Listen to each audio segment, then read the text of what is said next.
ایسا نہیں ہے، کیونکہ 190 ملین پاؤنڈ کیس کا فیصلہ انتہائی مشکل ترین فیصلہ تھا اور یہ جوڈیشری کے لیے ایک چیلنج تھا، کیونکہ اگر ہم اس فیصلے کو دیکھتے ہیں تو پھر ہمیں دیکھنا پڑے گا 21 صفحات پر مشتمل 3 نومبر 2018 کو جسٹس ثاقب نثار کی سربراہی میں بنے 3 رکنی بینچ نے، جس میں عمر عطا بندیال اور اعجاز الاحسان بھی شامل تھے، اس میں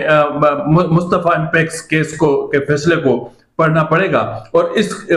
مصطفیٰ امپیکس کیس میں ڈیٹیل میں بتا دیا گیا تھا کہ کابینہ کی اصل تشریح کیا ہوتی ہے۔ حکومت کا مطلب وزیر اعظم نہیں، کابینہ ہے، اور کابینہ کی منظوری کے بغیر باحثیت چیف ایگزیکٹو وزیر اعظم قانون سازی، فائنانشل یا مالیاتی بل پیش نہیں کر سکتے، ثوابدیدی اخراجات کی منظوری بھی نہیں دے سکتے۔ تو اس لیے آپ نے دیکھا ہوگا کہ 3 دسمبر 2019 کو عمران خان نے این سی اے کے ساتھ سیٹلمنٹ کی منظوری